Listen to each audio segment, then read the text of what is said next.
Então, gente, boa noite a todos e a todas. Professor Ernesto, obrigada por disponibilizar, né, essas horinhas do seu dia para falar com a gente sobre sua pesquisa, sobre um tema que é tão interessante, instigante, né? A gente tem uma ideia sobre o que é arquitetura na Bahia e pouco se fala da arquitetura inglesa. A gente associa muito a arquitetura de Portugal, espanhola, mas na inglesa ela é pouco discutida. Eu acho que vale muito a pena, né, a gente ter essa troca aqui.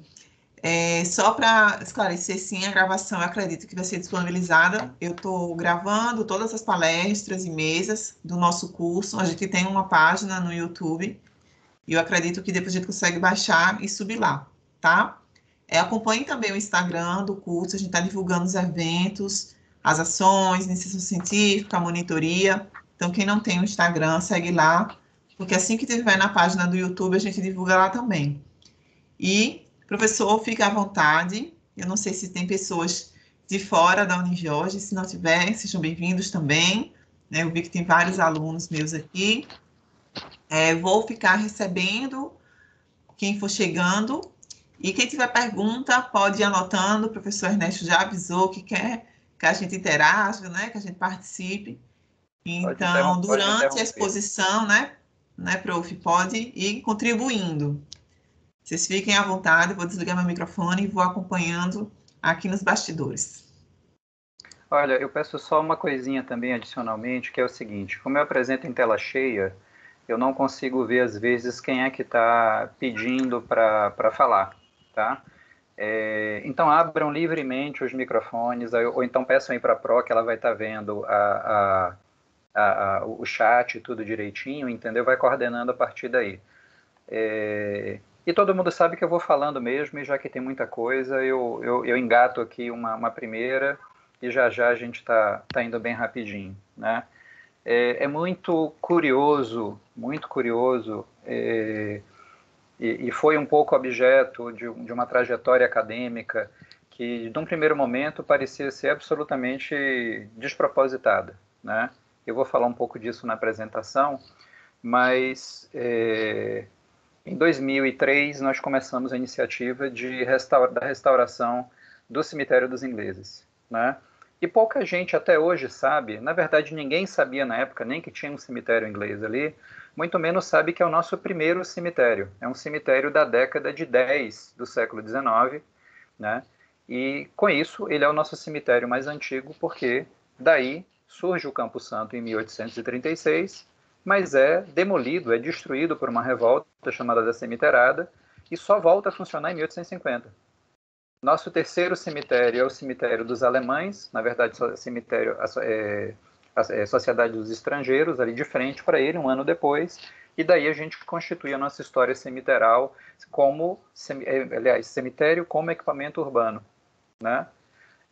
De tanto pesquisar sobre o tema, de tanto estar envolvido com a questão da obra do Cemitério dos Ingleses, projeto, obra, e depois artigos acadêmicos. Eu fui para 4 países diferentes apresentar esse trabalho. Eu publiquei um livro fora na Alemanha, eu vou mostrar isso aqui para vocês. Sempre surgiu uma questão que me incomodava muito, porque a proximidade com o tema dos britânicos na Bahia, e eu digo logo antecipadamente, eu não tenho, pelo menos até onde eu saiba, nenhuma ascendência britânica, né? Mas eu acho que, apesar dos meus cabelos loiros e dos meus olhos azuis, né, trazerem alguma suspeita, eu não tenho nenhuma relação familiar, nenhuma relação hereditária, mas ocorre que um dia eu fui conhecer o cemitério dos ingleses em estado de abandono, me apaixonei por aquilo ali, e algumas coisas me chamaram muita atenção. A primeira delas, né, é que na maior parte dos livros, quando se falava de missão francesa ou de influência do neoclassicismo aqui no Brasil, se falava da missão francesa, que é uma coisa que hoje a historiografia já sabe que não existiu como tal, era um grupo de franceses, não era uma missão contratada pela coroa portuguesa para isso, acabou se instituindo de uma outra forma, mas fala-se no pioneirismo da Real Escola de Belas Artes do Rio de Janeiro, feita por Grandjean de Montigny, né?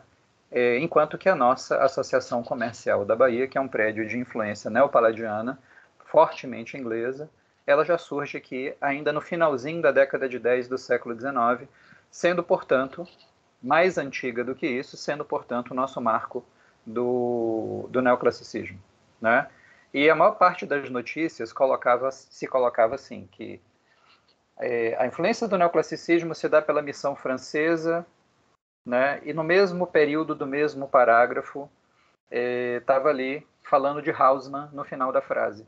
Quer dizer, um intervalo de mais de 50 anos ali entre uma coisa e outra, mas que era admitido normalmente num parágrafo, né? Lilia Moritz Schwartz explica muito bem essa história, que quem inventa, inclusive, o termo missão francesa é um bisneto do Tounet, um dos membros do grupo de franceses, mas a gente vai construindo a história de maneira devagar, né? A gente vai complementando as lacunas de uma história tão rica quanto a que a gente tem, né? E vai tendo uma nova compreensão, e é assim que se gera o conhecimento. Depois, e de uma maneira muito surpreendente, eu nunca tive aula, por exemplo, sobre nenhum estilo francês, inglês ou germânico em história da arquitetura. Neoclassicismo era neoclassicismo, neogótico era neogótico, né? Mas, na verdade, o neogótico inglês e o neogótico francês são coisas diferentes. E quem influencia quem, né? Então, isso nunca foi colocado. Então, também dentro dessa experiência, é que a gente vai enxergar que a Inglaterra, que tem isoladamente quase 30 anos de exclusividade com o comércio, né, colonial brasileiro, né, desde a abertura dos portos até 1828, né, que é quando a França retoma as relações com o Brasil, né, isso dá uma vantagem imensa para os ingleses em uma série de questões comerciais, políticas, econômicas, legais, culturais, que se rebatem na arquitetura, e no final das contas a arquitetura é exatamente esse conjunto de coisas. Vamos a isso, vamos tentar entender um pouco como é que se dá essa trajetória, vamos tentar ver, se vocês conseguirem ver com os meus olhos também, isso vai ser muito importante. Eu confesso que eu refiz de uma forma completamente diferente a minha apresentação de tese, porque essa não é uma apresentação de tese, essa é uma apresentação que fala sobre os ingleses aqui na Bahia, então peço aqui já, desde já, licença para dividir com vocês a nossa tela aqui, tá? Se vocês, por favor, não estiverem vendo minha tela, como eu estou vendo agora, A tela cheia, prof, tudo certinho. Pronto, maravilha, tá bom? Então fiquem à vontade de me perguntarem a hora que for, tá bom? Será um prazer.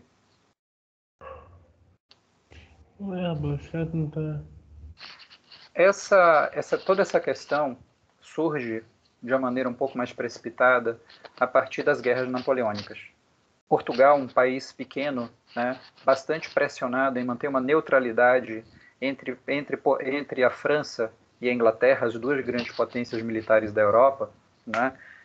A França, o maior exército em terra, né, enquanto que a Inglaterra era o maior exército no mar, né, buscavam sempre pressionar Portugal, né, da forma de obter vantagens, principalmente num porto estratégico como o de Lisboa e da própria cidade do Porto, né, para onde Portugal vai pender, né? Em 1807, quando o próprio Napoleão Bonaparte perde um pouco a paciência na diplomacia e invade Portugal, que a coroa portuguesa é forçada a se aliar com a Inglaterra e transferir a sua corte para o Brasil, de modo a não ficar aprisionado, né, dentro de uma relação de guerra. O Brasil era uma colônia absolutamente fechada a qualquer presença estrangeira, mas frente a uma situação absolutamente inusitada e de forma também a recompensar toda a defesa militar e a escolta inglesa, né, em segurança até o Brasil, acaba abrindo os seus portos às nações amigas, logo que chega ao Brasil em 1808, e as nações amigas até esse momento, né, são os ingleses, né, se constitui basicamente da Inglaterra, nem sempre inclusive da Grã-Bretanha, mas a Inglaterra, tá? E em 1810 fundamenta isso sobre a forma de tratados, os tratados de aliança e amizade e de comércio e navegação em 1810, na qual, né, oficializa uma preeminência comercial da Inglaterra sobre toda e qualquer razão comercial do Brasil e o que está ali ao redor. Né? A Inglaterra, né, o que a Inglaterra estabelece com o Brasil é, de fato, um modelo de imperialismo. Não é um imperialismo militar, como se viu, por exemplo, na África ou na Índia. É aquilo que é chamado por Lewis Samuel Foer de imperialismo progressista. É baseado principalmente numa relação pacífica, mas de influência de uma nação que se considera superior em algum ponto, né, na sua política, na sua economia e na sua cultura, com fins de comércio. Onde é que a gente já viu isso antes? A gente já viu isso na expansão do Império Romano, na verdade até um pouco antes, na política de expansão de Alexandre o Grande, saindo ali da Grécia, né, e conquistando territórios até a Índia. De qualquer sorte, o imperialismo progressista pressupõe uma troca muito grande de experiências. E a partir daquele momento é que se iniciava um novo panorama de grandes mudanças para o Brasil. Existe um período de ajuste que acontece até 1850, onde a presença britânica no Brasil se limita basicamente a fortalecer o comércio com as cidades ou com as oligarquias em busca de matéria-prima para a Revolução Industrial, que está em pleno curso, né, e de maneira pioneira na Inglaterra. Na segunda metade do século XIX, depois de instituído uma série de leis, uma série de razões de comércio, uma série de códigos, é que a gente começa a ver toda essa conjuntura econômica criada em razão do comércio, da política e do urbanismo, né, mudada aqui em território brasileiro e, por conseguinte, na nossa arquitetura. Em Salvador não seria diferente. Tá?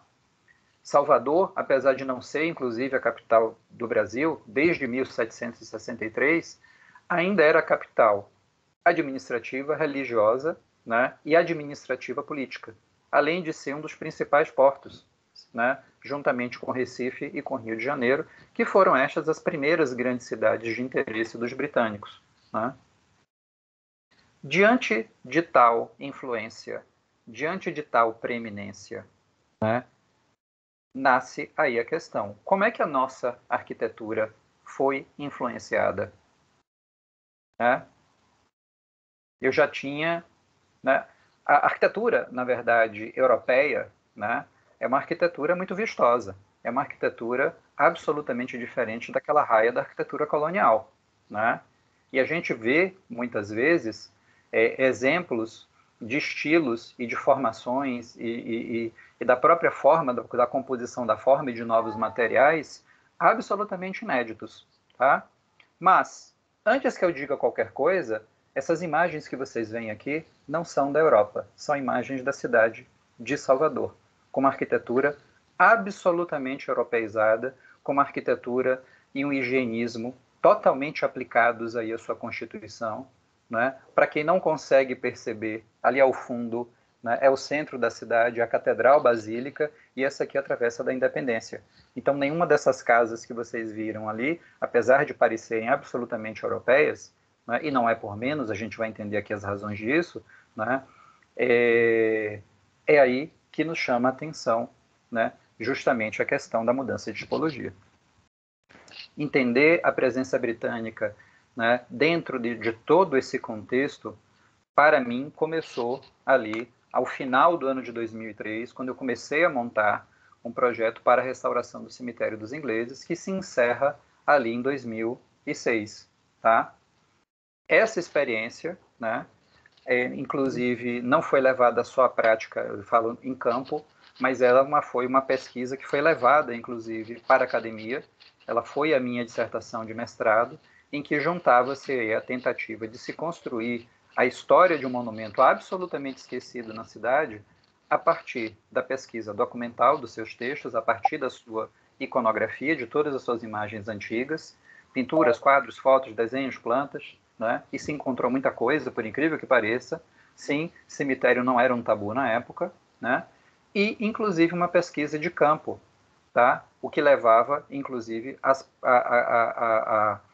tanto a parte técnica quanto a parte testemunial. Não conheço, na verdade, nenhuma outra nenhuma outra dissertação de mestrado que tenha utilizado uma obra de restauro para poder, inclusive, compor aí a sua formação.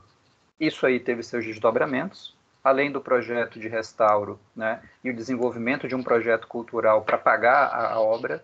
A gente trouxe aí, né, um projeto executivo de restauração, acompanhamento da obra, a dissertação no mestrado, que acaba no mesmo ano, inclusive, né, eu defendi no mesmo ano em que eu terminei a obra, tá? A publicação de uma série de artigos científicos, até hoje, inclusive, eu continuo escrevendo para associações específicas sobre o tema, né? E a publicação de um livro, né, na Alemanha sobre o tema, tá?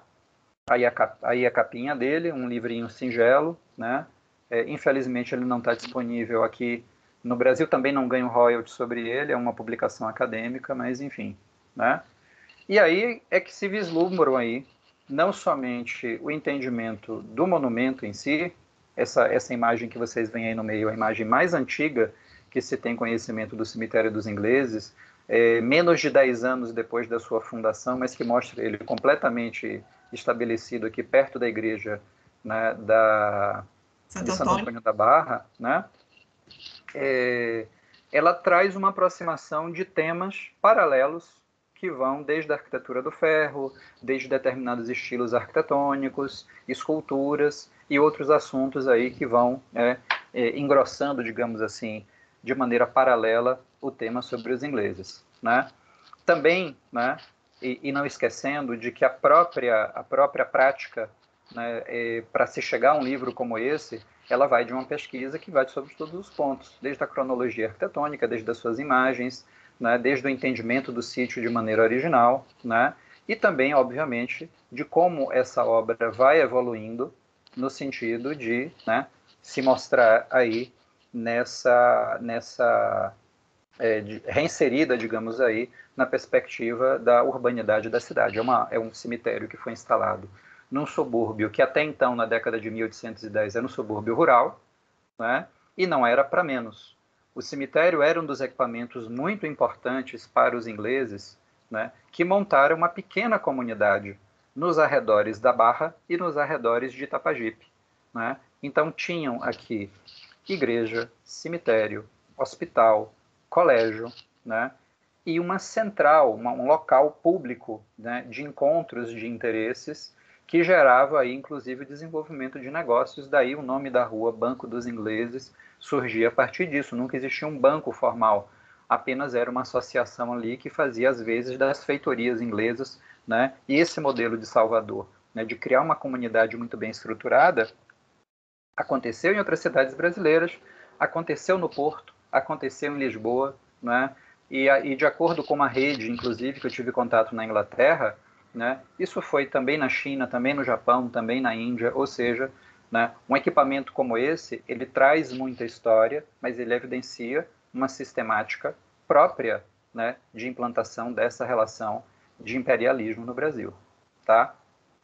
Mas, até então, se a gente for tentar entender como e quando é que a gente passa de uma tipologia arquitetônica, construtiva e urbanística colonial, tá? Como a gente conhece bem, eu coloco ruas assim absolutamente conhecidas de todos nós. Eu estou mostrando aqui a ladeira do Pelourinho, eu estou mostrando aqui ali a proximidade do convento do Carmo, né? Como é que a gente sai, né, dessa tipologia para algo absolutamente diferenciado, né?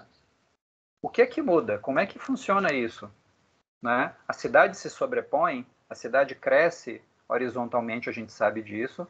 Né? Salvador, no começo do século XIX, tem 100 e poucos mil habitantes e mais do que duplica a sua população até o final do século XIX. Né? Então, ela tem um crescimento horizontal muito grande, a formação de novos bairros como Canela, Graça, a Corredor da Vitória, né, era também bastante instigante. Então, daí a perspectiva, né, de se entender isso dentro, né, da possibilidade de uma tese acadêmica. E daí é que se lança aí, né, a minha tese de dissertação, que se chama aí, um título até provocativo, né, Baianidade à moda inglesa, ou Arquitetura Baiana para Inglês Ver, ressonâncias da arquitetura britânica na arquitetura e urbanismo soteropolitanos na segunda metade do século XIX, tá certo? Aí, inicialmente, quem me orienta foi o professor Marco Aurélio, depois, aí, com o acidente de Marco, entra aí um dos meus queridos amigos e colegas aí, né, Rodrigo Baeta, tá? O título, ele provoca, tá? Ele está dizendo aqui, se nós absorvemos isso, a moda inglesa, como uma questão da identidade, tá? Ou isso foi algo falso, né? Então, daí a gente começa a entender todas essas questões, tá? Mas como é que você vai se analisar a arquitetura? Né? Simples, né? Eu vou buscar as casas que me parecem ser de estilo inglês e está aqui pronta essa relação. Correto? Errado. O próprio cemitério dos ingleses, que tem uma carinha, sabe, de templo neogrego, a capela dele, mas ela tem uma cara de casa, esconde outros motivos que são mais interessantes de serem observados. Por que que uma capela como a capela dos ingleses do Campo Grande não tinha uma torre e a do cemitério dos ingleses também não parecia uma capela, parecia mais uma casa, inclusive tem varandas lá? Porque os artigos dos tratados de comércio e de navegação e de aliança e de amizade toleravam práticas religiosas não católicas, mas não permitiam que as igrejas parecessem igrejas. Elas deveriam parecer com casas. E, de fato, assim foram. Né? Na verdade, significava que a coroa portuguesa protegia de maneira tão ciumenta a entrada de qualquer estrangeiro no Brasil, e os relatos de vários estrangeiros de várias naturezas evidenciam, inclusive, esse tipo de comportamento, que, né, enterros não católicos não eram permitidos, não eram oficiais aqui no Brasil. É claro que morria gente de fora, né? Mas isso era feito aí sobre uma outra base. Era necessário que a comunidade britânica tivesse uma organização própria para assentar sua comunidade, né? E, num primeiro momento, essa influência já começa a contrariar a influência sobre esse status quo legislativo, começava a cutucar de frente a Igreja Católica, que devagarzinho, ao longo do século XIX, vai perdendo, inclusive, um grande poder. Tá? Mas Marta Helena Camisasa ainda traz um outro ponto aqui para a gente, tá? E que vai direto a essa questão, né? Vai direto a esse meu primeiro incômodo. Ela coloca que a passagem de uma tipologia construtiva presente desde os tempos coloniais para uma liberdade de padrões acessíveis pela ampliação das comunicações com as metrópoles de além-mar, lá também em franco processo de transformações, depende fundamentalmente das bases urbano-fundiária, eu quero que vocês prestem bem atenção nisso, jurídica e principalmente cultural, apropriadas à incorporação dos novos modelos. E Camisasa, Marta Camisasa, que também foi membro de minha banca, e me deu o prazer de ser tanto referencial teórico quanto membro da minha banca, não podia ser mais, né, abridora, digamos assim, da visão em que eu buscava aí nesse momento. Tá certo? E se você for tentar entender que o imperialismo progressista, esse imperialismo, digamos assim, pacífico, né, na qual a Inglaterra exercia sobre o Brasil, isso tudo com vistas à preponderância do comércio, ao acúmulo de riquezas, né? Mas não somente isso, mas dentro de uma sistemática muito mais abrangente, né? Ele se monta em três pilares básicos. Aliás, todo o imperialismo se sustenta a partir desses três pilares básicos. O econômico, a partir da presença de empresas, lojas, associações de comércio, bancos, companhias de seguro, fábricas e indústrias. O político, a influência junto aos governos, direto ou indiretamente, regionais ou nacionais, aprovação de leis, modificação de códigos, né? Sem a subserviência do governo, não haveria como nenhum tipo de modelo, né, de imperialismo fincar as suas raízes. E no Brasil isso não foi diferente. Ou seja, havia também aí a conivência, né, da estrutura, né, administrativo-governamental local. A outra é a cultural, né, onde se fica a cargo de levar para o Brasil a possibilidade de se pertencer a uma cultura supostamente mais avançada do que a do colonizado, né, ou imperializado, depende da fase que a gente estiver falando, e, para tanto, né, deve se integrar essa cultura supostamente mais avançada, ou seja, criar-se o desejo, né, de pertencer a uma cultura que não é nossa e que nos parece mais avançada, né, e aí fazer com que a gente consuma o modo de viver, né, dessa cultura supostamente mais avançada. A formação da colônia britânica aqui na Bahia, dessa comunidade britânica aqui na Bahia, com devido apoio financeiro e logístico da Inglaterra, foi determinante para tal empreitada. E não se enganem, né? Os ingleses contavam com uma rede de financiamento e apoio da própria coroa britânica para se assentarem aqui, tá? Desde a estrutura, desde de financiamentos parciais, né, ou isenção de impostos para que essa comunidade se assentasse aqui, né, e até a de influência política, né, de fazer com que os seus cônsules, né, também empreitassem aí uma forte influência governamental para isso. Então, o que muda a arquitetura? Né? Opa, estamos falando de governo, tá vendo aí? Então, o que muda? Como é que você vai analisar essa questão? Se eu for falar apenas de estilo, eu vou estar trazendo essa tese apenas por um aspecto estilístico formal da arquitetura. E, na verdade, o que muda toda essa realidade colocada por Kamisasa, né, diz respeito à lei, ao encantamento técnico, à arquitetura do ferro, que foi a grande modificação, a grande novidade, a grande mudança de paradigmas formais da arquitetura, tá? Os novos modelos de habitar, e não mais aquele modelo que, apesar de nós termos passado durante muito tempo com o modelo colonial, mesmo na fase imperial, né, a nossa grande influência, né, foi estrangeira e foi francesa, né, e novos estilos e novas possibilidades. A lei, a influência política e econômica. Lembra dos 3 pilares? Né?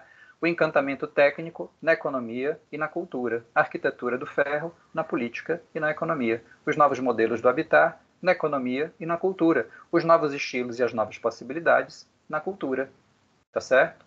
O rebatimento de toda essa influência vem a partir disso, na lei, na sua legislação, regulando e dinamizando, transformando a realidade local, no encantamento técnico, né, traz-se aí uma tecnologia transformadora em que implementa principalmente a mudança de uma realidade local para uma realidade desejada, tá? A arquitetura do ferro com técnicas e materiais absolutamente inovadores na questão da formação, inclusive, de partidos arquitetônicos e também de novos usos. Tá? Os novos modelos de habitar também fundamentam indústria e comércio, desenvolve a tecnologia e inovação, né, transformando a sua arquitetura, e os novos estilos mudam culturas e hábitos. Vamos nos lembrar que a casa, no século XIX, deixa de ser o abrigo e passa a ser o ambiente de desenvolvimento do homem, tá certo?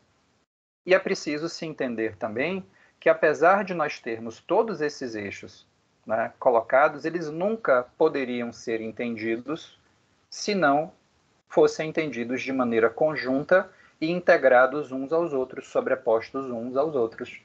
Tá?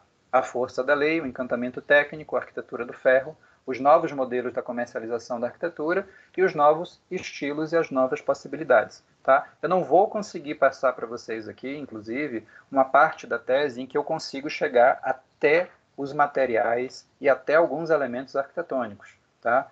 Mas a gente vai devagarzinho até onde der também aqui o tempo de nossa palestra e eu fico à disposição para qualquer outro rebatimento, para qualquer outro pensamento. Tá certo? A primeira grande mudança por força de lei trazida pelos britânicos em solo brasileiro veio com o ato do príncipe regente de 17 de setembro de 1809. Tá? E logo de cara, e de forma a dinamizar e modernizar as edificações, estão proibidos ali os muxarabis. A gente chama de muxarabis, mas na verdade, arquitetonicamente, esse elemento são chamados de rótulas.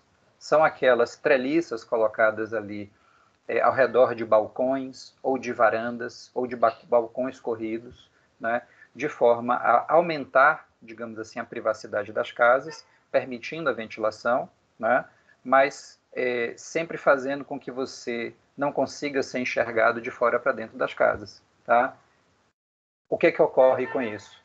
Né? Nessa proibição se coloca que, primeiro, a proibição dos muxarabis e que as janelas todas devem ser de caixilho de vidro, tá? E que os gradis agora também não podem mais ser de madeira, por segurança, eles têm que ser de ferro.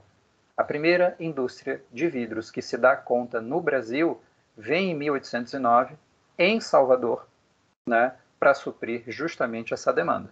Tá? E com ela, outras demandas também, as fundições vão vir aqui, eu vou mostrar para vocês quando a gente falar da arquitetura do ferro, mas indústrias de tintas e de outras coisas. Né? Mudamos para este modelo que vocês veem aí, que é a janela de guilhotina, tá? Em algumas janelas, ou a janela de porta francesa, né? nas nossas casas coloniais, né? Modificando um aspecto principal dessas casas, que era, apesar de estarem muito próximas das ruas, elas terem a sua intimidade, patrocínio da Polícia Militar hoje, né? Apesar de estarem muito próximas das ruas, estavam suficientemente distantes para manter os seus hábitos, né, todos aí preservados. O que ocorre, inclusive, em função disso?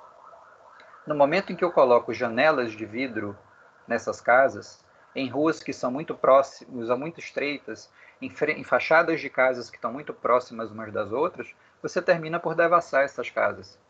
E a devassidão dessas casas começa a afetar, digamos assim, do ponto de vista do status social, uma população, né, brasileira, né, que querendo manter, digamos assim, esse ar de modernidade, querendo manter, digamos assim, um contato com essa cultura desejável o mais próximo possível, também começa a equipar a sua casa com produtos também vindos da Inglaterra, tá? Outras leis, né? Então, o que acontece? A gente sai de um modelo de esquadrias absolutamente fechadas, né? E de portas e janelas praticamente sem vidro, porque vidro era muito caro, e nós começamos a modificar as nossas estruturas, com gradis de ferro, com vidros, né? E com janelas aí de todos os tipos. Essa Isso é a associa primeira muito, né, influência. Ernesto, o uso do vidro e do ferro, a arquitetura inglesa. Sim, sim, sim. Júlia colocou aqui que no chat, então, eu vou ler porque você não está tendo acesso, né? Você está com a Sim, tela sim. cheia. Mas Ju comentou que no Sesc Pompeia também tem os muxarabis. O Sesc Pompeia Sim, mas os mas é um muxarabis, pouco... os muxarabis hoje, não há uma proibição por lei hoje.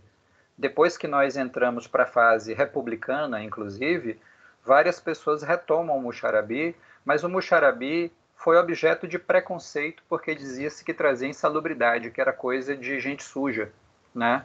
Então, Ô, durante prof, muito tempo, ele ficou esquecidinho mesmo. Ele volta com o modernismo, que é o caso do Sesc Pompeia. que é um projeto da Lina Bobardi.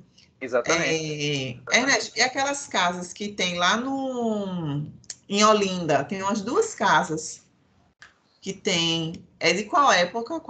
É desse período também? Algumas casas, em tese, são desse período, mas vamos analisar aqui agora. Eu estou falando como restaurador, nem mais como historiador da arquitetura, tá? O muxarabi desse, ele dura muito pouco tempo. É muito difícil que você tenha, por exemplo, um muxarabi desses, como a gente vê agora, que tenha durado 150 anos, 200 anos. É muito difícil. Sim, Muito, muito difícil. Então, por quê? Porque estavam muito sujeitos à chuva, à sujeira, a outras coisas. Não eram estruturas tão fixas assim. Então, claro. vários deles vão sendo refeitos, né? E Uhum. aí, saber da autenticidade desses muxarabis ao longo do tempo é uma coisa muito, digamos assim, muito mais complexa do que você imagina, tá? Mas, vamos Eu lembrar que até todas essas casas sofrem essas adaptações, então isso é é, normal, né? E que tem gente que não cumpre lei, né? Ou por um motivo cultural, né? Ou por outros motivos, né? No caso da arquitetura, essa transgressão nos manteve com essa linguagem, com essa estrutura aí, que eu acho absolutamente interessante. Veja que hoje a arquitetura bioclimática utiliza os cobogós como se fossem muxarabis. eu até procurei a foto aqui, vai dar para ver, não, né? Mas para ler é na placa, e na placa tem Sobrado Mourisco, né? Outro. O próprio nome Muxarabi, na verdade, ele é de origem árabe. Ele é do tempo, inclusive, em que a Península Ibérica, e Portugal faz parte disso, né, sofreu aquela invasão, né, dos muçulmanos, dos mouros, como se chamava, né, Sim. e daí uma série de hábitos culturais foram absorvidos, né. De bárbaros, os mouros não tinham nada, muito pelo contrário. Deram para a Europa monumentos como Alcazar, deram a Portugal os bairros chamados de mourarias e que se instigaram muito na cultura portuguesa, né? Uhum. Dentre outras coisas. Os pátios internos das casas também vêm nesse sentido, né? Mas nas principais capitais, isso foi muito combatido, porque a visão da época era que só casas higiênicas, né, eram aquelas que não tinham muxarabi. E se todo mundo estava ali sujeito a uma série de códigos sociais e culturais que muitas vezes prendiam essas pessoas a entrar, digamos assim, no padrão do modelo vigente. Além do que era o rei, né, que estava determinando isso, o príncipe regente que estava determinando isso. Então os reflexos aí se rebatem também de uma forma também de se dizer na época monarquistas, entendeu? Uhum. Então tem Prof, toda essa associação. sim, Gustavo está perguntando aqui se falou, né, que Lina Bobardi resgatou os Muxarabis tanto no SESC Pompeia quanto no MAN aqui da Isso, Bahia. isso, Ele isso. pergunta, professor, os Muxarabis do MAN Bahia foram resgatados do projeto inicial, ele colocou entre aspas, ou no resgate cultural abstrato de Lina? Nessa segunda opção, necessariamente, porque o MAN ele foi muito desconfigurado durante esse tempo todo. A gente vai abrir agora, eu estou dando uma sessão spoiler aqui para vocês, mas as duas palestras que eu dei lá pro Paula Ribeiro, lá no MAN, que é diretor do Museu de Arte Moderna, sobre, inclusive, a história do Solar do Unhão, né? Mostram isso, que ele foi, e vai virar uma exposição agora, então eu quero que vocês fiquem atentos. Esse material que eu passei para eles. Ele foi muito mexido. Nada no interior da capela conseguiu se manter, nada no interior do casarão conseguiu se manter. Então, eu acho muito difícil que tenham sido trazidos ali, ainda mais para um sobrado, digamos assim, de forte característica imperial, né? Desculpe, monarquista, que esses muxarabis tenham vindo de origem. Acho muito difícil. Acho que isso é uma coisa bem da visão de Lina realmente e do entendimento que a Lina tinha de nossa arquitetura. O que é positivo, que para mim é absolutamente positivo. Tá? Vamos em Obrigada. frente. Outras leis foram fundamentais para mudar o nosso sistema econômico. E aí é preciso que a gente pare para entender aqui um pouco que se a família real, né, portuguesa chega aqui em 1808, em 1815, o Brasil é levado a Reino Unido por Portugal e Algarves por conta do Congresso de Viena. Em 23, nós já decretamos a nossa independência. Entramos numa fase imperial e até 1889, né, nos promulgamos república. Mas éramos, a partir da independência do Brasil, entramos no modelo, né, liberal, no modelo econômico liberal. E para isso uma série de leis, uma série de ajustes, uma série de equipamentos e uma série de posturas tinham que ser tomadas em função disso. Duas leis são fundamentais aqui. A Lei da Terra e o Código Comercial Brasileiro. Código Comercial Brasileiro, uma regra geral sobre tudo que se comercializa no Brasil, aqui inclusive com garantias, de lei de aberturas de empresa até de falência, né? Foi uma lei que eu estudei muito na minha fase de economia do doutorado, né? E a Lei da Terra, que quebra a relação sesmera, que quebra esse espírito de Sesmaria aqui no Brasil, da posse da terra vitalícia e sem responsabilidades, né? Fazendo com que a terra, principalmente as terras devolutas, sejam um bem como outro qualquer. E isso aquece enormemente a economia. Primeiro, né, porque o Código Comercial Brasileiro regula todo e qualquer aspecto comercial daqui. Logo, dá uma segurança em todos os processos. Depois, que a terra é utilizada, né, como base e fundamentação desses negócios. Se você for observar muito bem, É só a partir dessas duas leis que a gente começa a ter essa mudança no espaço físico de Salvador. Não temos a entrada de nenhum banco privado, né, aqui antes da instituição também dessas leis, e é daí que se muda completamente a configuração política, administrativa e econômica, não somente de Salvador, mas do Brasil inteiro, né, propiciando aí um crescimento muito grande da cidade e formando bairros com características próprias de mercado. Surgem bairros industriais, porque estão próximas do porto, surge uma estrada de ferro, também próxima do porto, né? Surgem os bairros mais burgueses, surgem as áreas centrais administrativas, né? Então a cidade começa a se entender também de uma outra forma. E até o final desse século, a cidade ganha, em 1897, uma espécie de código de obras, né, embrionário de maneira mais geral, que se concretiza em 1926 como um código de obras geral para a cidade e também, né, uma lei de ordenamento e uso-ocupação do solo, na medida em que coloca as funções de cada bairro e como cada bairro pode se desenvolver. Ou seja, né, passamos para o modelo da cidade pós-liberal, tá? Da economia liberal, é claro, mas de uma economia de base industrial. Né? Então estávamos absolutamente soltos nesse mar. E não era só o Brasil, toda a América Latina. As grandes influências de época eram a francesa e a inglesa, né? Mas como se dizia, né, que a grande madrinha cultural, né, das Américas foi a França, mas a comercial e a econômica e a política foram os ingleses. Né?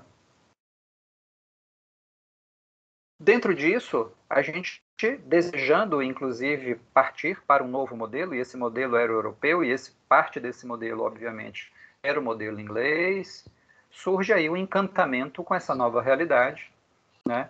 E essa realidade na Inglaterra e na França, né, mas fundamentalmente na Inglaterra, era de um encantamento técnico, né, principalmente aquele propiciado pelas exposições industriais europeias do século XIX.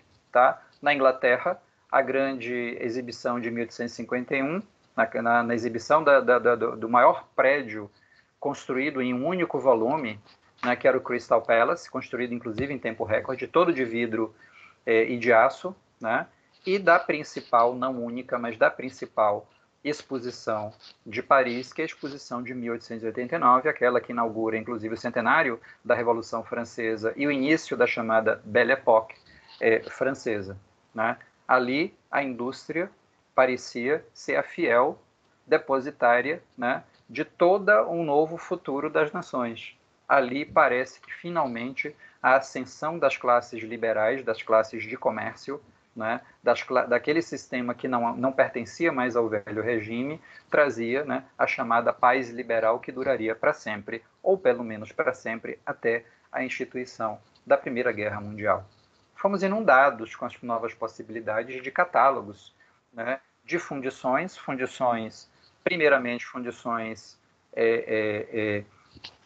inglesas, escocesas. O sul da Grã-Bretanha foi muito profícuo nessa questão. Aqui é o catálogo da Walter Macfarlane Company, que inclusive chegou a construir casas aqui na Bahia, né?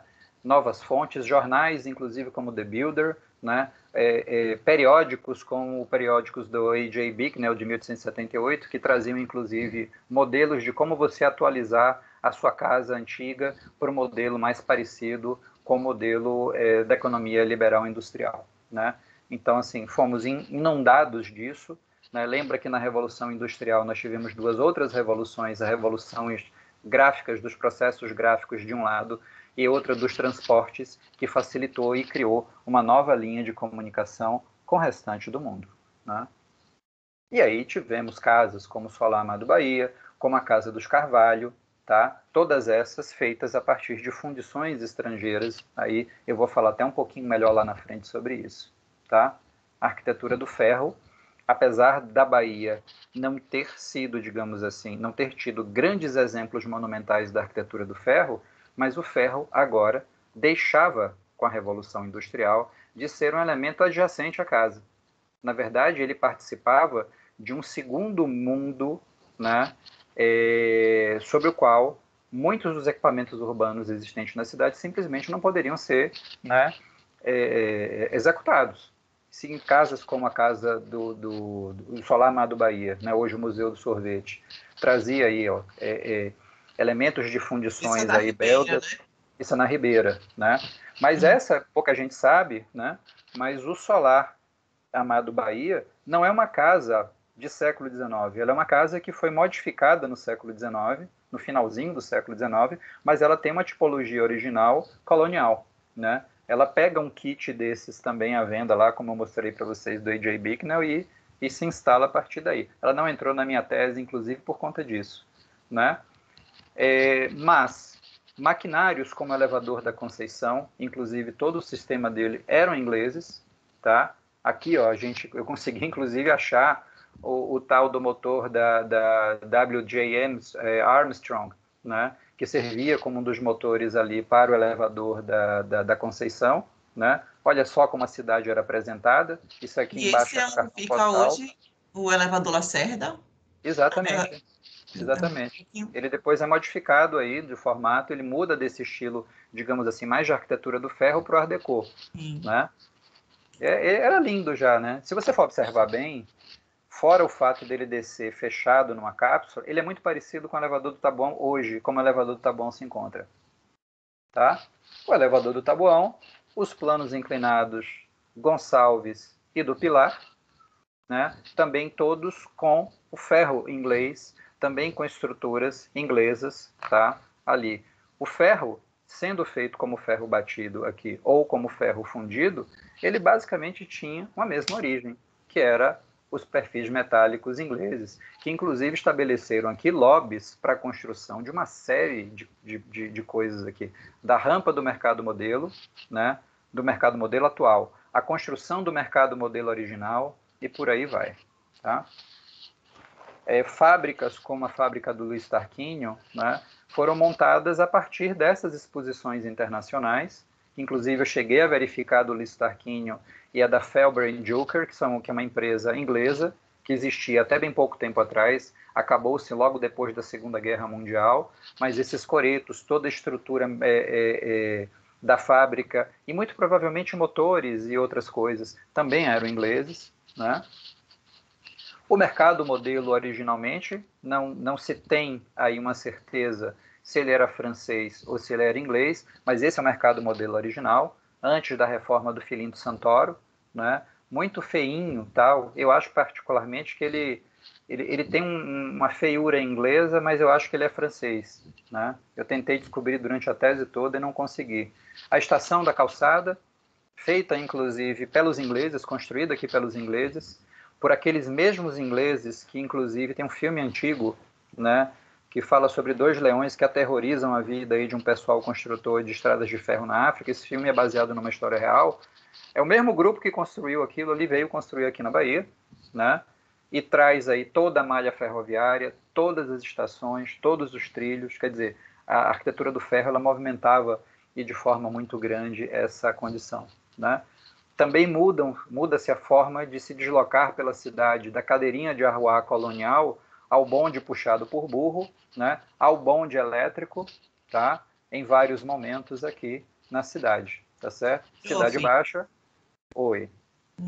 Diana perguntou aqui se essas estruturas em ferro tinham uma boa adaptação com o clima de Salvador naquela época, considerando que ficava próximo ao mar.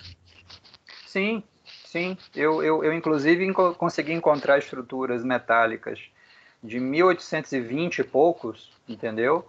Absolutamente largadas ao tempo, mas bastante bem conservadas. O ferro fundido ele tem um pouco essa característica, desde que não aconteça o chamado pitching, que é um efeito próprio de ligas metálicas moldadas ou muito trabalhadas, com diferença de temperatura, para isso. O fato é um mito, na verdade, que o ferro não seja adequado a cidades litorâneas. E assim, a gente consegue entender isso muito bem, porque navios não são feitos de plástico, eles são feitos de metal. Desde que você mantenha da maneira correta, eles duram a vida toda. O centro de convenções está aí apodrecendo por falta de manutenção. A Casa do Comércio foi feita pelos mesmos arquitetos, usando os mesmos materiais, praticamente na mesma época, e está um prédio muito bem conservado, obrigado. Né? Mas, enfim, né? A cidade do negócio aqui na Cidade Baixa, a cidade proletária aqui na foto de Pierre Berger, né? E a cidade burguesa, bucólica da Vitória. O bonde, né, atingia a cidade toda. E se você for tentar entender o sistema que eletrifica o bonde em si, também todos os postes de iluminação, né, a gás, né, mesmo os antigos lampiões a óleo, mas os postes para telégrafo, os postes para iluminação a gás e o gasômetro e os motores do gasômetro também são todos ingleses. Tá? A primeira garagem de bondes que a gente tem aqui em Salvador, da Cidade Alta, é aquela que ficava na frente ali do McDonald's da Graça, aquele terrenão enorme ali, era a grande garagem de bondes da Companhia Circular. Essa que a gente vê o bonde aí circulando. Nossa primeira usina de captação, tratamento, abastecimento e distribuição de águas também foi feito com maquinário totalmente inglês, apesar da aparência colonial, né? Mas ela foi feita aí, segundo o Consuelo Novaes Sampaio, com toda uma lista de materiais e equipamentos. É a Companhia do Queimado, onde hoje funciona a sede da OSBA, né? Apesar da distribuição ser feita por chafarizes da Valdosne, que é uma empresa francesa, né? Toda a estrutura de distribuição de água, maquinário, tratamento, estações de bombeamento e de filtragem de água eram ingleses, né? O Campo Grande tem uma questão que eu acabei não colocando aqui para vocês, mas a urbanização do Campo Grande foi feita por um padre, por um reverendo inglês, que também era empreiteiro, né, quando não estava conduzindo seus trabalhos religiosos, era um empreiteiro, e que consegue ligar o corredor da Vitória com o Campo Grande. Até 1850 isso não era possível, porque havia uma série de depressões ali. E quando você passa ali no Campo Grande, você vê, né, algumas que ainda remanescem no local. Esse projeto que vocês estão vendo aí não é deste reverendo, apesar da história estar contando isso. O projeto, né, do Campo Grande é feito, inclusive, também por descendentes de ingleses, né, mas são outros ingleses em 1895. Esse que urbanizou o Campo Grande antes dessa imagem que vocês estão vendo aí, voltou para a Inglaterra em 1850. Tá? Mas vários monumentos eram feitos ou na França, ou na Itália, ou na Inglaterra, ou de bronze, ou de ferro. Tá certo? Os mercados municipais, onde antes você tinha locais absolutamente alagados, como foi o caso do Mercado do Ouro, também dependiam dessa tecnologia, onde a gente começa a ver, inclusive, a implementação, já na virada do século XX, de estruturas de concreto armado. Todo esse ferro, né, não era produzido no Brasil. Tá? Entra, além disso, os novos modelos do habitat e uma comercialização agora da arquitetura. Lembra que até a lei da terra isso não era possível. A gente começa a ter casas isoladas, que são casas que até então, se você for observar o modelo colonial, nós temos casas que são blocadas uma nas outras, presas aos limites do terreno, formando quarteirões inteiros no mesmo bloco. O século XIX traz as chamadas residências unifamiliares isoladas, né, onde os terrenos são maiores, as casas têm recuo frontal, lateral, né, e de fundo, né, e com uma nova estrutura. Eram chamadas também de vilas, né, uma coisa bem diferente da vila portuguesa, que é aquele conjuntinho de casas uma do lado da outra, lembrando a Vila do Chaves, entendeu? E que duram até hoje em vários lugares do Brasil. Tá? As casas geminadas, que são casas iguais, uma do lado das outras, são casas normalmente feitas ou quando você, o dono da casa, aluga a outra, ou quando uma família constrói, um pai constrói para 2 filhos ou 2 filhas a partir de um casamento. São casas simétricas, mas elas são simétricas porque elas são pegadas literalmente umas nas outras. Isso é um modelo também que surge a partir da nova política de Estado, de habitação geral, trazida na era vitoriana, né? E quando a gente fala desse período do estudo, né, a gente considera que o período de reinado da Rainha Vitória é de 1830 até 1904, desculpe, né, em que você tem aqui a maior parte da influência dos britânicos, então está um pouco ali relacionada com a chamada arquitetura vitoriana. Tá? A gente tem também outro modelo, desculpe, de casas geminadas, era um modelo mais econômico, e ainda bastante interessante, que apesar da cozinha estar acoplada à casa, toda a área de serviço era no fundo, né?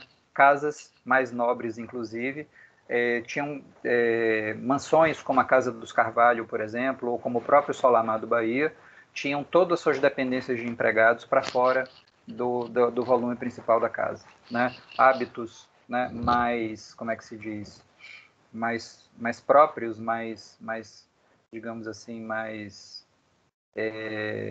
menos liberais, digamos assim, do ponto de vista comportamental, também criava uma segregação muito forte da casa.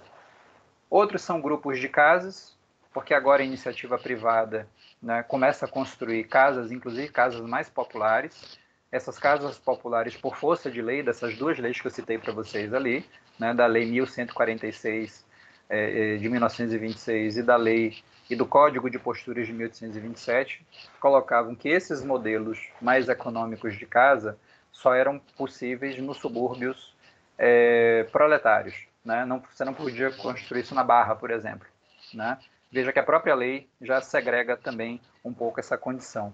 Mas, de maneira paradoxal, ou aparentemente paradoxal, a grande preocupação sobre as habitações econômicas, né, e que hoje a gente chama de casas populares, veio por determinação de lei, né, e por fomento da indústria. Né? O que hoje a gente teria até razão para pensar o contrário. Né? Mas que o capitalismo não parece ser tão selvagem nessas coisas. Os grupos de casas, que eram casas abertas, fora de condomínio, também pegadas umas nas outras. Esse é um modelo que deriva muito das vilas industriais, né? Ou das casas, ou dos modelos formais de casas inglesas, chamadas de terrace houses, que é o que a gente chama hoje de village. São casas conjugadas, alinhadas ao logradouro público, né? Mas não são em condomínios fechados, como a gente vê.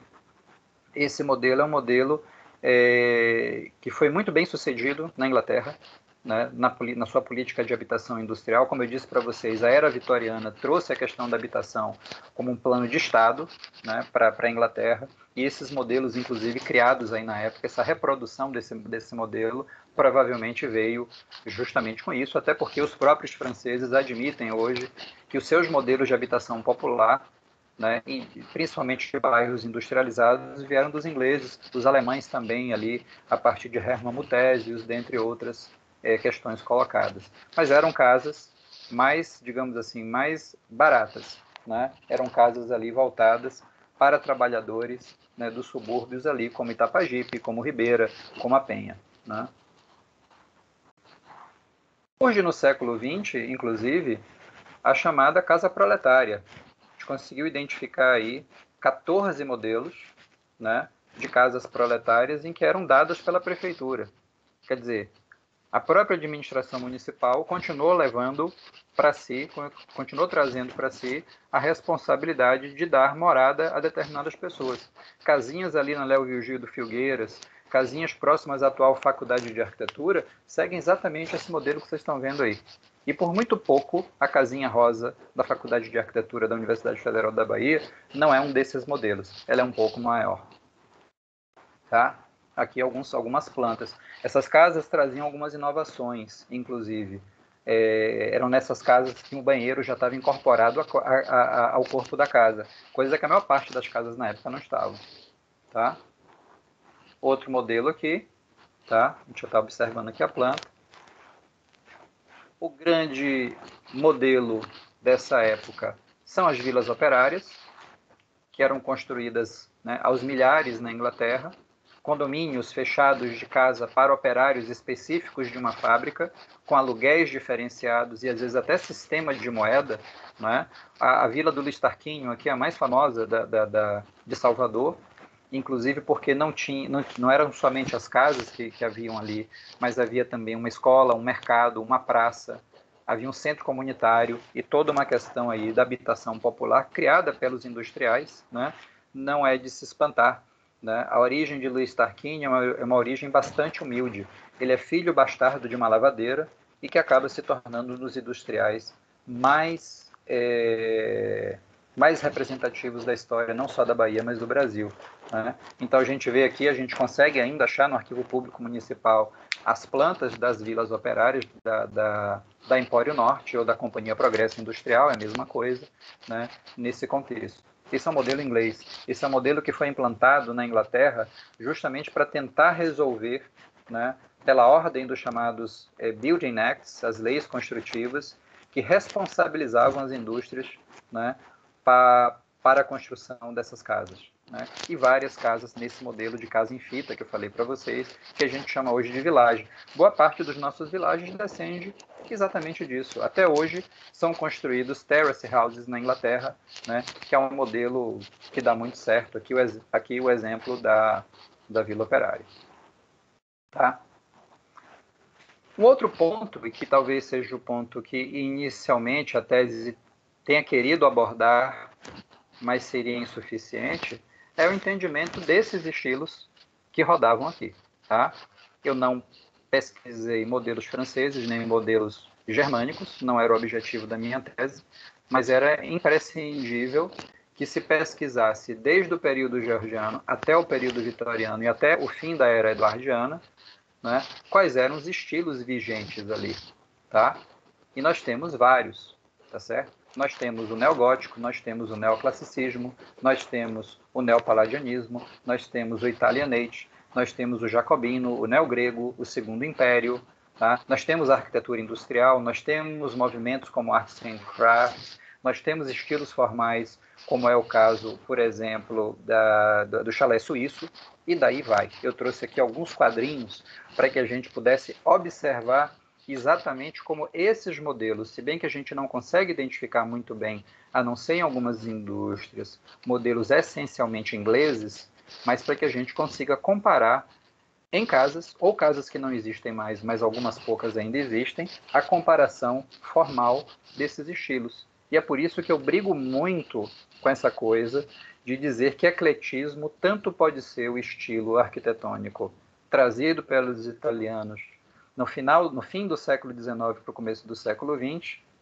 como ecletismo também é aquele estilo que vigora desde 1830 na Revolução Industrial. Ora, é chamar todos esses estilos absolutamente característicos, com suas características próprias, identidades culturais, regionais, todos próprios, é você colocar isso numa cova rasa, né? Se nós tínhamos todos esses estilos rodando na Inglaterra, é claro que aqui a gente estaria sujeito a uma cópia, ou em menor escala, ou em adaptação de materiais, né? Ou adaptação ao clima de uma maneira diferente. Sim, está aí, né? Veja que uma das primeiras perguntas que a gente recebeu aqui é que se a arquitetura de ferro era ou não adaptada ao nosso clima, e de fato era. Por exemplo, em Manaus existe um grupo de casas todas feitas de ferro, casas belgas todas feitas de ferro, né? E funcionam muito bem porque a ventilação, os beirais largos, etc. e tal, propiciam tranquilamente ali um estilo de vida adaptado ao clima, e olhe que lá é quente já por natureza, né? Mas veja que essas adaptações, por si só, não necessariamente tiram estilo, né? Como é o caso, por exemplo, do neogótico. Tá? Eu sempre vou trazer no alto aqui e à direita, né, a representação de como isso era visto. Está aqui o projeto original, tá? Um pouco modificado hoje, essa casa existe até hoje, né? Mas essa verticalidade, esse padrão mais simplificado, não vamos imaginar que as casas no neogótico lembravam todas a casa do professor Xavier, do X-Men, porque isso era uma coisa de mansões absolutamente ricas. O neogótico chega no Brasil com um preconceito muito grande de ser um estilo arquitetônico de protestantes, tanto é que a própria Igreja dos Mares é construída somente em 1930, né? E ela é toda neogótica, daí provavelmente também o atraso de chegada desses estilos também fazer com que a gente chame tudo de ecletismo, né? Aqui um pouco o neoclassicismo, já misturado um pouco com outros estilos. Essa casa infelizmente não existe mais, tá? O neopalladianismo na Associação do Comércio é um prédio que, apesar de ter sido construído por um português, não se sabe se a autoria do prédio é dele ou se somente a construção, né? Aqui em cima um exemplar do Vitruvius Britânicos, né? Que era o grande guia da arquitetura neoclássica, né, da época, mostra uma similaridade muito grande de partido, de composições e de formas. Essa nem é a mais parecida, mas eu achei interessante de se colocar. A Casa da Madragoa, que é tombada, inclusive, pela IPAC, né, que foi restaurada, felizmente, há pouco tempo atrás. Apesar de ter alguns arcos aqui na frente, é uma casa absolutamente simétrica, a frente é igual ao fundo, as laterais também, né, e a planta dela se desenvolve dentro dos princípios palladianos. É claro, né, uma outra mudança regional aqui era própria de se acontecer. Essa é uma casa que, inclusive, foi feita por uma fundição brasileira, né? O solar Cunha Guedes, né, que é um exemplo do chamado Italianate, né, que é o estilo, digamos assim, italianado, um estilo que imitava muito os palácios venezianos e um pouco lembrava as casas, desculpe, os palácios renascentistas. Era a visão, né, inglesa, digamos assim, do que eles achavam que podia ser o ressurgimento de um renascimento italiano, tipicamente italiano. Não temos a torre aqui, mas toda a composição da casa é exatamente isso. Ela não é romanesca, como algumas outras pessoas colocam, né, essa influência, essas características próprias de ter o telhado baixo, duplo bracket segurando aqui um beiral enorme, as janelas duplas imitando as janelas, as bíforas dos palácios venezianos, o jogo de arcadas, isso é muito próprio, inclusive, do estilo Italianate, né? O Queen Anne's Revival, que é o estilo preferidinho da classe média e da classe liberal, não somente inglesa, mas americana, é onde o estilo, assim, são um dos dois estilos em que são mais reconhecidos a arquitetura vitoriana, é o Queen Anne's Revival e o estilo Second Empire, o Segundo Império, né, onde você vai ter essas torres, onde você vai ter uma casa extremamente ornada, com várias técnicas ali associadas, texturas de pedra, de telhados multifacetados, a utilização de cristas. Chaminé no Brasil não precisa dizer que a maior parte das casas, principalmente nos trópicos, não tem nunca e nunca teve, né? Mas fora isso, a gente teve casas exatamente dessa mesma composição, ou shingle, né? Tudor Revival, essa casa inclusive existe até hoje, inclusive no Corredor da Vitória, tem esse jetting aqui, que é essa frente avançada para a rua, típica do Tudor. Ela é um pouco misturada realmente com outros estilos, né? Ela está muito castigadinha pelo tempo, precisando de um restauro, mas ela é tranquilamente estilo Tudor, né? O chalé suíços, a Casa dos Carvalho, que é uma das mansões mais ricas aqui, vem exatamente desse estilo, essa que a gente vê aqui no centro. Outros vários chalés aí são construídos, né? A gente vai ver telhados um pouco menos inclinados, mais longos planos de telhados, lambrequins na frente, varandas ao redor, ou sustentações de varandas no alto por colunas, né? Exatamente como a gente vê aqui nos manuais, inclusive ingleses, de época, né? A Casa dos Carvalho, inclusive, é um chalé suíço de influência, não do estilo neoclássico, mas de influência neoclássica, principalmente pela sua composição, né? Mas que foi interessante da gente conseguir observar que toda essa estrutura, né, foi construída exatamente por essa firma Walter McFarlane. Inclusive, eu consegui os catálogos de época, tenho aqui, inclusive, no meu escritório, e a gente vê, ó, aqui sempre do lado da esquerda, a peça original da casa. Aqui do lado da direita, a gente vê a peça no catálogo da onde foi tirado. As assinaturas, inclusive, da Walter McFarlane ainda estão ali, como a gente consegue ver nessa imagem de baixo aqui, e num teste de grafite na imagem de baixo à direita, tá? O guarda-corpo todo adaptado, também feito, tá certo? É um gradil de ferro, né? O modelo está bem classificado dentro do catálogo, que é um spandrel bracket, modelo número 45, né? Isso existe aí, essa catalogação até hoje, e Salvador perde um pouco a possibilidade de fazer parte dos catálogos de roteiros de turismo de arquitetura de pessoas que buscam isso, inclusive em cidades sul-americanas. Não é a única casa que é utilizada isso, o Solar Amado Bahia também tem peças de fundição da Walter McFarlane. A casa anexa aquele prédio lá que é chamado Mansão dos Cardeais também foi construída com peças da McFarlane, né? Ela pertenceu ao inglês mais rico aqui da Bahia, era amigo do imperador, inclusive, tá certo? E aí que a gente finaliza, ou tenta finalizar numa conclusão aí um pouco mais rápida, a gente acabei passando aqui de 1 hora, e fico aí aberto para outras perguntas, mas se a gente tinha trazido aquele quadrinho, né, falando que o imperialismo progressista lida com as bases econômicas, políticas e culturais, né, e que, né, a gente tinha mostrado esse quadro que os blocos de influência em si geravam toda uma ação específica, ou eram frutos de uma ação específica, mas trabalhavam de forma conjugada, né, o resultado a gente consegue ver de maneira muito tranquila. Aí. Por exemplo, com a força de lei, os tratados de 1810, posturas municipais, leis da terra, lei de comércio e a lei 1141, né, de 1926, né, a inserção da terra e da edificação no sistema de comércio, alteração e regulamento de parametrização da arquitetura existente e outras coisas, né? O encantamento técnico, os almanaques, os jornais, os catálogos, fizeram replicar modelos estrangeiros aqui, como foi o caso da Casa dos Carvalho. A arquitetura do ferro a gente viu, né, que movimentou boa parte da nossa arquitetura industrial, dos bondes, dentre outras casas, como a Casa da Madragoa, a Casa do Amado Bahia e a Casa dos Carvalho. Esses novos modelos de habitadas, desde as vilas operárias até as mansões burguesas, tipicamente inglesas e que a gente via muito no Corredor da Vitória, está vendo cada vez menos, infelizmente, né? E esses novos estilos que foram apresentados aqui, foram estilos que foram trazidos diretamente da Inglaterra, como alguns também são franceses, como outros também são germânicos, mas aqui a gente está abordando a arquitetura inglesa, né? E que a gente pode, apesar de restarem raros exemplos disso, mas a gente consegue atestar tudo isso dentro de uma realidade documental crível, né?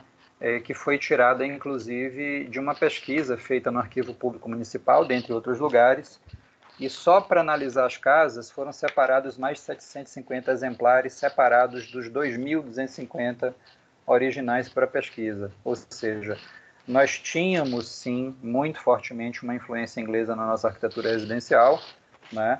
Essa que a gente vê dos telhados multifacetados vem bem do Queen Anne Style, né? Mas, enfim, o tempo não me permite entrar em outras questões aqui de torres, de bay windows e outros elementos arquitetônicos também tipicamente britânicas, e abro aí para a pergunta. A gente precisaria de muitas palestras, cada palestra um recorte, porque são anos de pesquisa, de levantamento. A gente tem um acervo considerável, né? Estava falando no começo que muita gente negligencia, acha que não tem, mas você mostrou só a parte residencial. Se for falar, né, tem muita coisa. Eu não tive nenhum conhecimento prévio em história da arquitetura disso. É como eu estava falando para você. Não, tudo aprendi contigo. É a minha referência. Outro dia foi engraçado, porque eu dei uma palestra no Cefaz sobre lei da terra e outras coisas, né, sobre regularização fundiária. Eu faço parte do Instituto Baiano de Direito Imobiliário, né? E nós fomos dar uma palestra para a Cefaz, porque a gente está querendo instituir uma nova regularização imobiliária aqui na cidade, né? E aí eu encontrei com um amigo meu, que é restaurador, que é o Rafa, né? E o Rafa disse, olha, eu li sua tese, porra, você abriu os olhos aqui, explicou um monte de coisa. Aí eu falei, porra, Rafa, a gente explica, né? Porque nós somos tão ricos em história que tem tanto campo que é absolutamente inexplorado. É verdade. Então, estamos aí. O que mais pode aparecer? Né? Sim, inclusive, alunos que tiverem interesse, né, prof? A gente tem um monte de temas. A gente não é só arquiteto, só professor, a gente é pesquisador. E uma das nossas características é a curiosidade. Então, às vezes fica curioso de querer desenvolver pesquisas nesse tema. Mas falta braço, falta cabeça, né, para tanta tem coisa. Uma pesquisa pessoal minha aqui que foi instigada por um amigo meu em inglês, porque é o seguinte, Salvador foi palco de uma das grandes batalhas marítimas das guerras napoleônicas de 1811. Uhum. E esse cara, que é um comandante inglês, está enterrado aqui em Salvador, E o navio vencedor, que é um navio americano, existe até hoje e todo ano é uma celebração imensa lá. Então, assim, eu tenho vontade de continuar com essa pesquisa, mas eu não consigo, né, ter braço para isso. Pois é. Robert aqui. Robert está perguntando como é que acessa a pesquisa.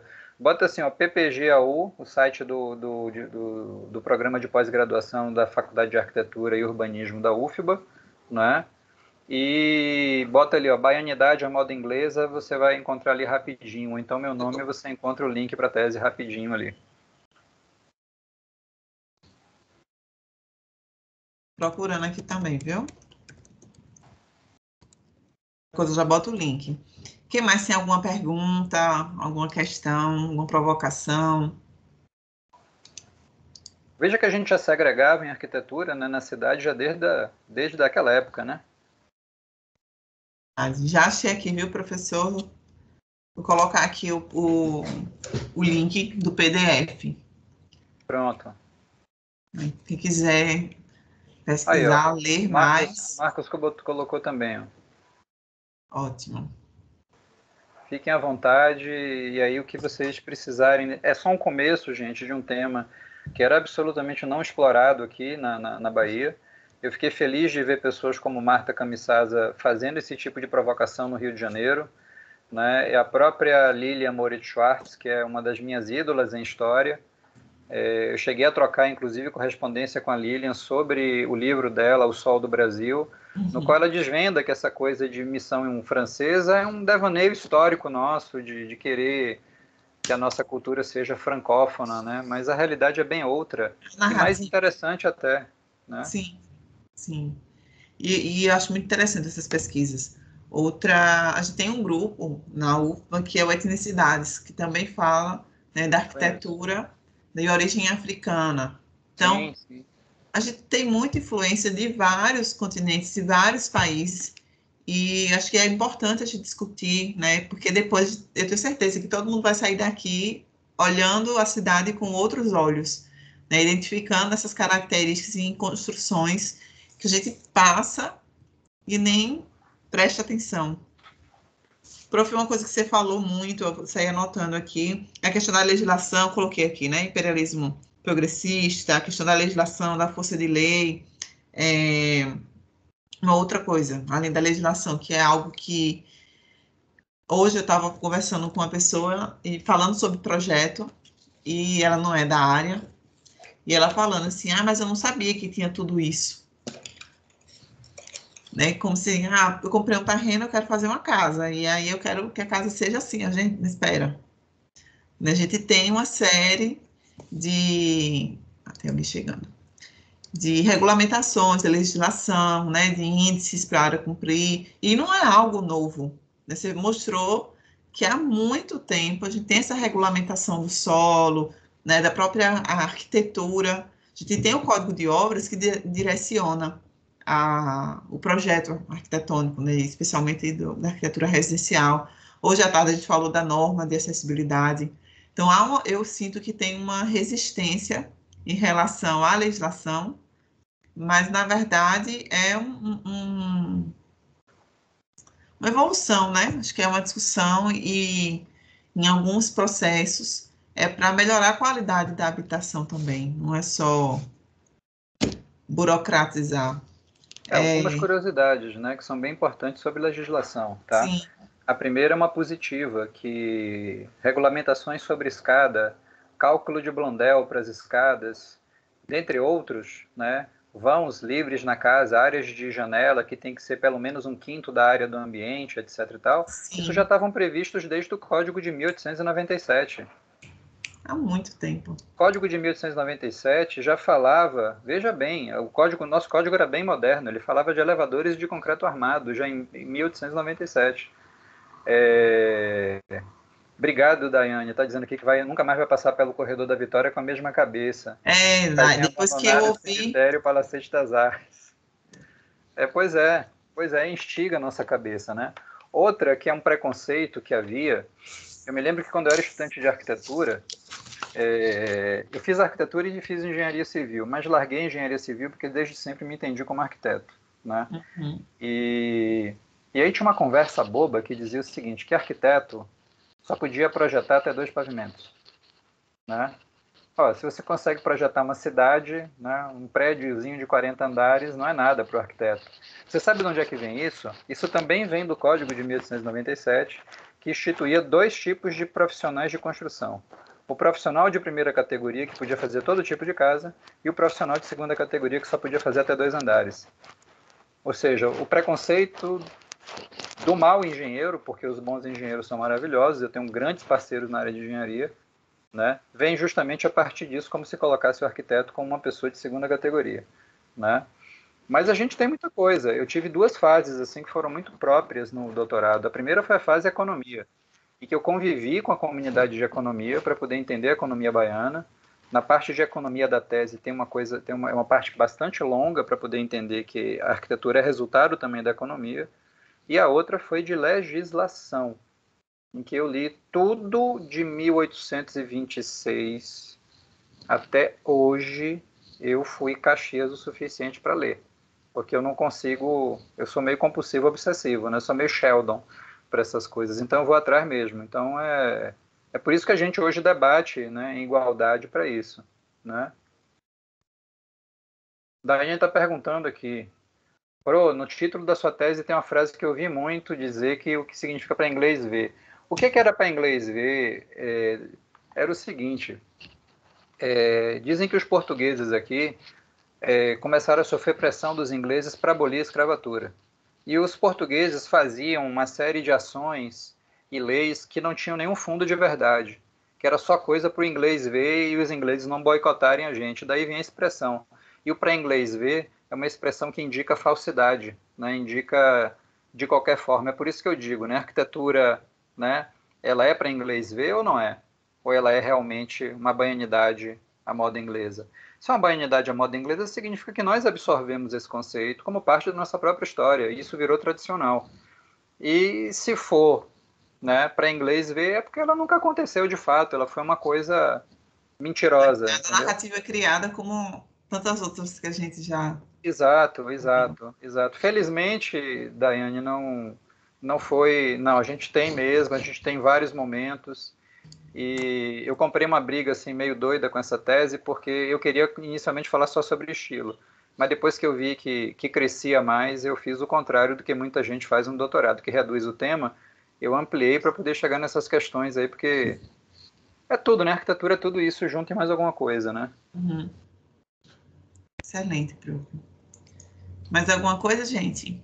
Vocês queiram acrescentar? Tânia colocou aqui, né? Parabéns pela aula. Não, não é baiana, também não, Tânia. Sinto falta de uma direção acadêmica da cultura e arquitetura local. Tânia é uma querida, Tânia participa de tudo, conversa com a gente, está ali o tempo todo. Veja que na Participando do palestra lá do. Intercult, Isso, né? Até questionou se eu estava querendo certificado. Quero, Tânia, lógico que eu quero certificado, a gente vive disso também. Tânia é massa, tá, a Tayane está gente dizendo coloca aqui. no nosso currículo, vocês colocam nas atividades complementares, a gente coloca no Lattes. Exatamente, exatamente. Verdade. Mas, Temos. gente, assim, eu sempre pesquisei sobre a cidade, eu sempre me envolvi com isso. Tanto é que, apesar de ter sido mais conhecido aqui em Salvador na Do área de Morro das Mulheres. restauro, eu fiz a meu doutorado na área de urbanismo, justamente porque uma coisa complementava a outra, né? E porque também a história da cidade sempre me fascinou muito, né? Mas eu pesquisava muito o século XVI, né? E aí eu comecei a pesquisar o século XIX. O século XIX não tem jeito. Quando você entra nele, você não consegue mais sair. É que nem a máfia, né? Você entrou ali, fica tão fascinado que você vai descobrindo cada vez mais coisas. E assim, outro dia eu descobri por uma menina que está abrindo uma, foi até aluna, ex-aluna da Unifax. Ela tem um sobrenome muito característico que é O'Dwyer. E esse nome entrou na minha tese. E ela está fazendo hoje um trabalho de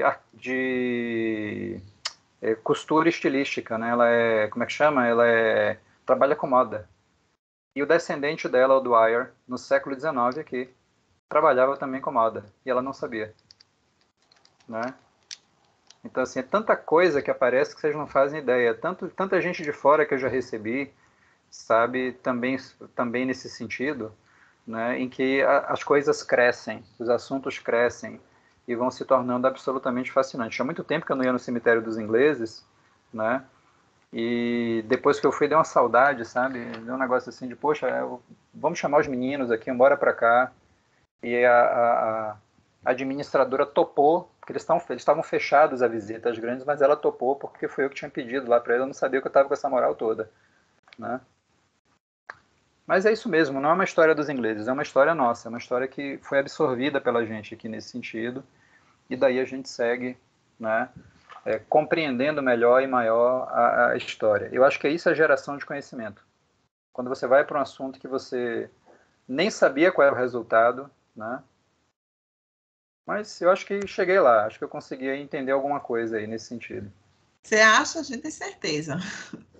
Vamos desvendar um pouco melhor isso antes que os prédios todos da Vitória se acabem, né? Pois é, prof. Então, assim, tem muita coisa ainda aí. Tem muita coisa ainda aí. Verdade. Eu acho que não tem mais nada a acrescentar. O pessoal está calado, a gente já passou um pouquinho do horário.